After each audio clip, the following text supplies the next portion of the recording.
Hi, my name is Thelma Howard Apias, and I am very happy for the opportunity, a second opportunity to do a video. I did a text walkaway testimony, but now that Brandon has requested videos, while I'm not very tech savvy and don't feel very extremely comfortable in this, I'm going to give it a shot.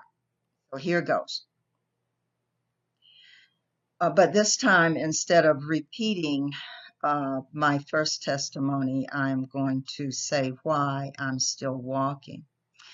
And basically, that is because to remain a supporter of the Democrat Party, I would be an active and willing participant in the systemic racism designed to hold me back, me or my family members, or maybe even eliminate us completely, some of us completely. You might wonder how this is so, or why would I say such a thing as this? So please allow me to explain how any supporter, but especially a Black supporter, in my view, is caught in this ugly scenario. Consider this. It is very well known that the Democrat Party, or the Democrats, are actually the pro-slavery party. The creators of the KKK and Jim Crow, responsible for the brutal beatings, lynchings, and church bombings, any and all segregationist acts perpetrated against Black people once they were freed back then. Now, while many would blow this off as now history, the Democrats are showing that seemingly getting rid of Blacks is still a primary objective. Only now their tactics are cloaked in deception. Their first tactic is carrying out the wishes of a known KKK supporter and white supremacist, a hater of Black people who argued for our extinction because she viewed us as inferior. She compared us to weeds. That would be Margaret Sanger. She founded the Planned Parenthood for this very purpose, and it's working. Our numbers are diminishing because of the Black babies that are being slaughtered more so than any other group. And just so you'll know, having Black people in Democrat political positions do not necessarily help us.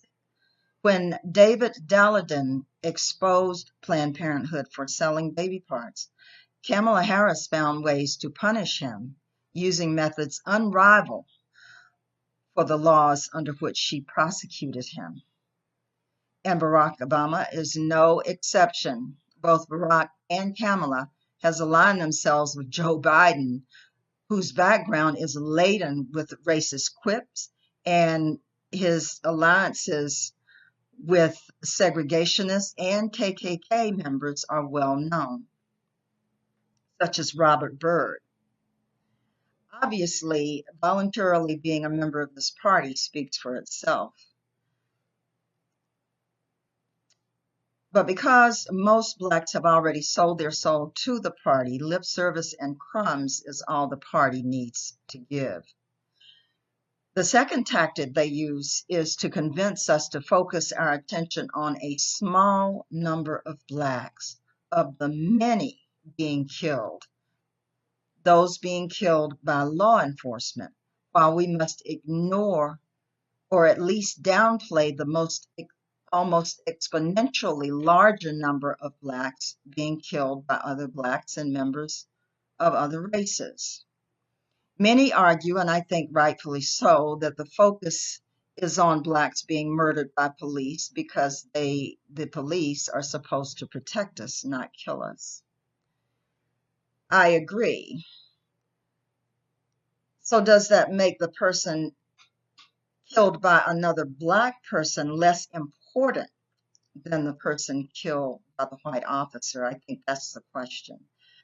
The lives of the innocent and children either killed in crossfire or on purpose certainly deserve as much focus as a George Floyd.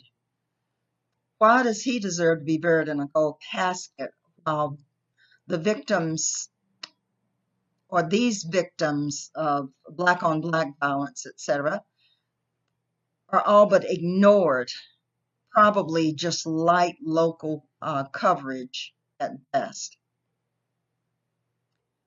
So it leads me to a question. What kind of value system could this be for us Black people? And where do these values come from? In effect, we have been duped into pointing to the supremacy of a white person with a badge and agreeing how much more important he is than any of our own people. While a white officer basks in the glory of what is bringing him so much attention, I'm sure he smiles at the irony of Black people deciding that it is his actions that makes a Black person important or not important. That Black people in and of themselves seem to have trouble finding value in their own eyes. Imagine his and the Democrats' amusement at how a Black person's value is derived, deserving little more than a welfare handout until a fatal or near fatal encounter with white police. Then their name gets plastered across the helmets of football players, or pandering of the highest level of Democrats take place on a knee in kente cloth. Then, with their next breath, they encourage us to tear down in the name of protest what many of our own people struggled to build, still elevating the supremacy of the white officer even more. So when the Democrat Party and all the left-leaning entities, which include the mainstream media, high tech, Hollywood, many major corporations, and most colleges and universities, when they come together and support each other with an approach that leads to the diminishing numbers or demise of Black people, to me, that is exactly what systemic racism looks like.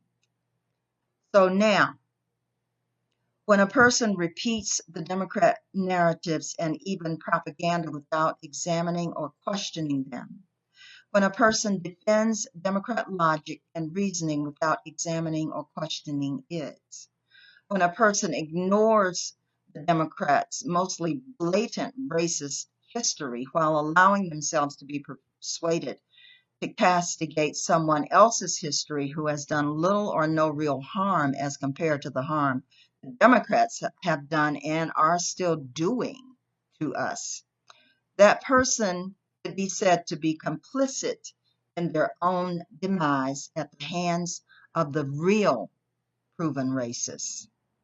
I will not be a part of that. So thank you for allowing me to give this testimony. It is, I know, from a very different perspective, but I just hope it can be considered in the scheme of things and where we are today in all this disarray. Thank you.